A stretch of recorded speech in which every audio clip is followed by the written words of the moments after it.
Hey guys, this is Kdan here, and in this video, I'm going to show you how you could play SpiceJack on Tabletop Simulator with your friend. So, when you first launch Tabletop Simulator, you'll be able to create a room like this, single player, multiplayer, and hot seat. You want to select multiplayer and just name it whatever you want. Make sure that all these are enabled, and max number of players doesn't really matter. 2 is the minimum you need for this game, so we're going to go ahead and create a server. And right off the bat, when this first window pops up, if you have subscribed to the Steam Workshop for SpiceJack, you'll be able to see this right here. You can just click on it and load. If you don't see this, go ahead and click on the link in the description of the video, and you'll be able to go to the Steam Workshop page for SpiceJack. And there's going to be a green subscribe button there. You want to press subscribe, relaunch Tabletop Simulator, and you'll be able to see SpiceJack. Click on this and press load. You'll be brought into the game where you have this big rulebook that you could refer to if you want to read the rules of the game. But in this video, I'll just be telling you guys how to play and showing you directly, so you don't really necessarily need the book. But if you do ever need to, you can always click while you're playing the game and go to how things are set up, or if you need any help on keywords, you could refer to this rulebook. I'm just going to go ahead and delete it. By any time, if you ever need to replay the game or reload the game, you can just click on games and load SpiceJack again, and the game will be set back to the default state.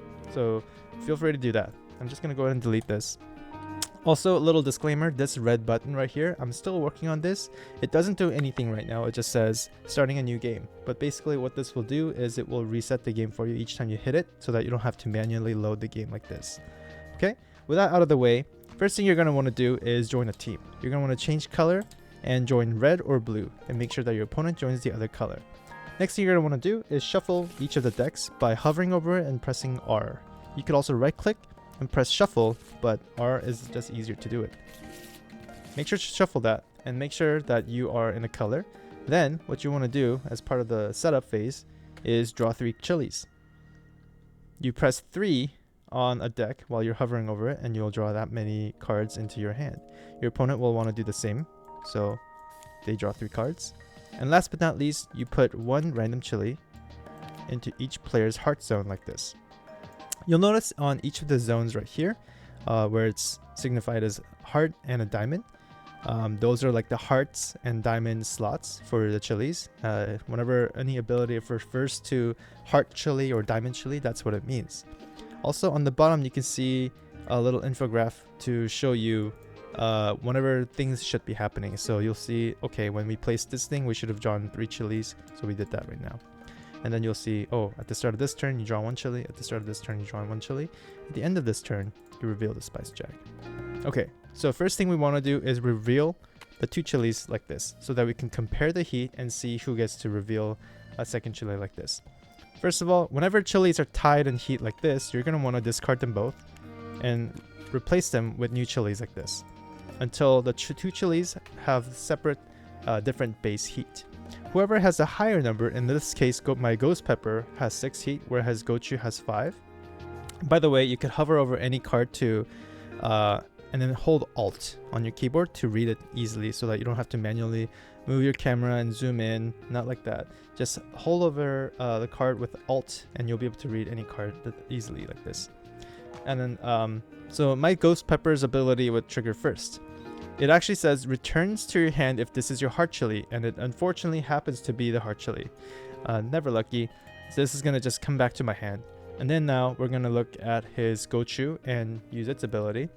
And as you can see, they have this ongoing symbol here, this infinity symbol, and that means it's an ability that persists throughout the game. As long as this chili is out, this ability will always be in effect. So overheat begins at 24 instead of 21, which means now we're trying to shoot for 24, and whoever gets closest to 24 wins. So that is how the first setup went. We're going to actually now play the first turn. So in this case, for me, I don't have a first chili, whereas my opponent does. So whatever they play is going to reveal first. I just want to get as much heat on the board as possible. So I'm just going to go ahead and play my ghost pepper like this. And since now my opponent will check for the previous hit chili, so they have 5 and I have nothing here, so they're going to reveal first. And then this fairy chili, swap each player's heart chili with a random one from their hands. So this will actually swap this with like a random one like this. If this chili is your diamond chili, it gains 5 heat. It is not his diamond chili, so it does not gain any heat.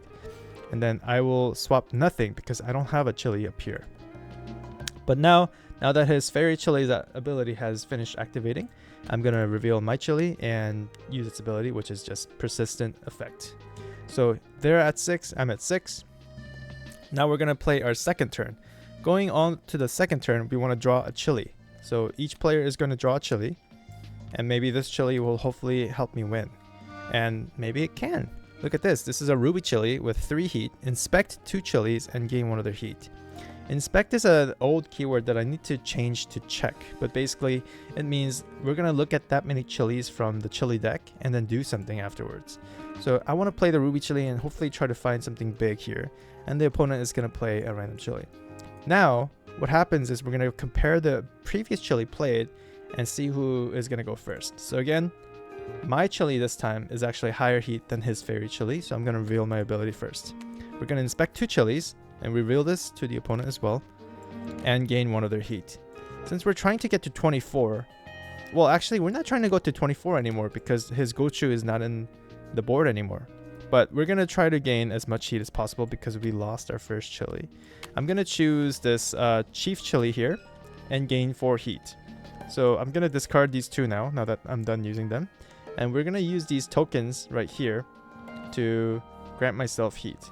And if you are the host, if you're the owner of the server, you should be able to do this. You could also give yourself or your teammates more privilege to be able to copy things. But basically you could just Control C on a token to copy it and then Control V to paste it. So since I'm supposed to gain 4 heat, I'm just going to copy the +3 and a +1 like this. So now it's easy to know, okay, this chili is at 7 heat. Now that my ability is done, my opponent's going to do the same thing. I'm going to rotate the camera like this so you can tell.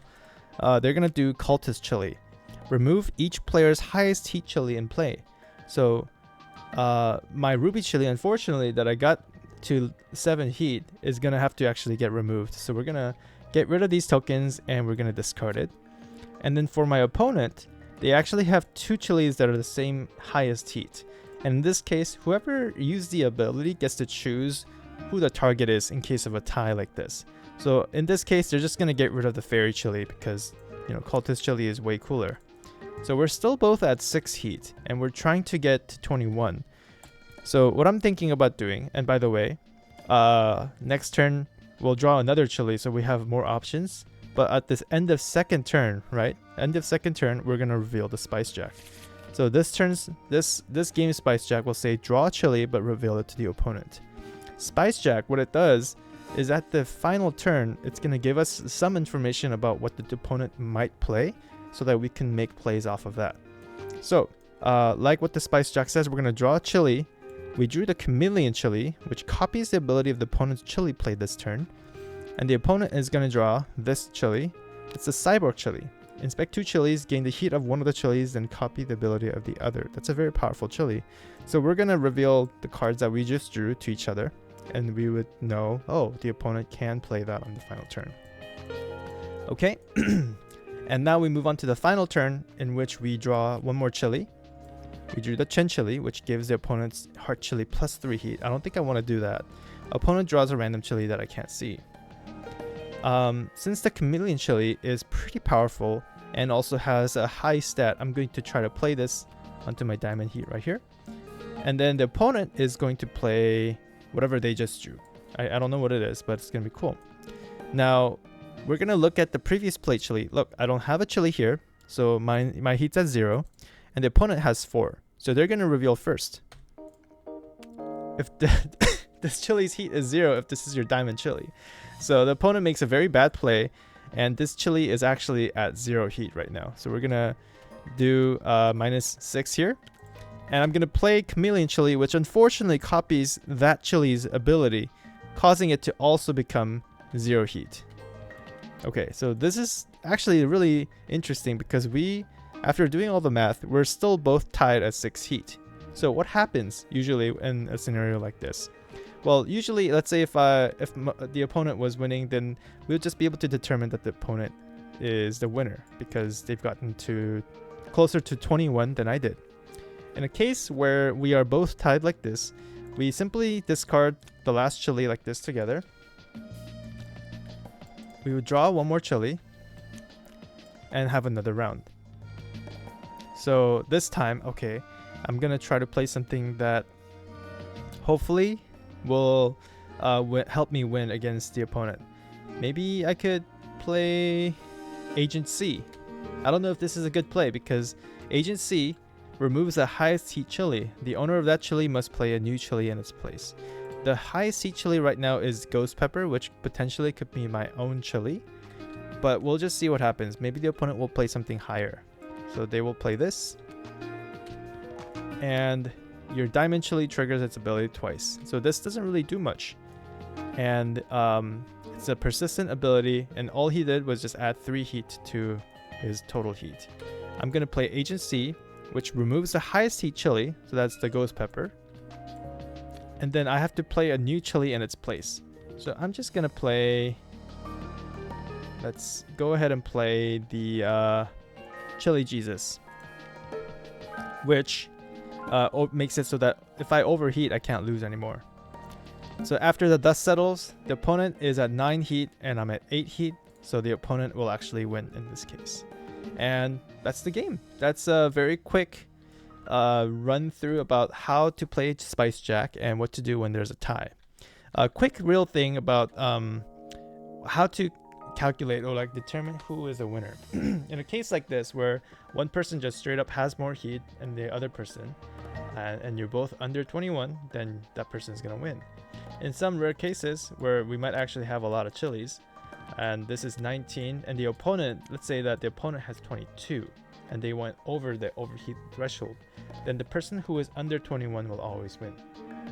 In some scenarios, if both players are both overheated, so let's say I'm 25 and the opponent is at 22, whoever is closest to the 21 will actually win. So you never want to overheat too much. And like I said before, if you guys are both tied, then you just discard the previous chili and draw one chili and play another round. A quick thing that I would recommend, there's a little rotation degrees thing right here. I like this being at 90 degrees because it just makes it so that when you're flipping cards over, it's very easy to do rather than having an incremental of 15 degrees, let's say, because then it's going to start rotating like it's actually very small. Anyways, that's pretty much it on how you can play SpiceJack. Go ahead and invite a friend and please playtest it and give me feedback. I really would love to hear about certain chilies if they're too strong or too weak. And if you're having any crazy fun combos and things like that, I'd love to hear suggestions. I'm just going to keep adding new chilies into the game and create new update videos and also make some dev vlog videos and talking about how I got to design some of the mechanics and abilities of certain cards. Anyways, thanks so much for watching. I appreciate you for checking out the channel again, and I'll see you on the next one. Bye.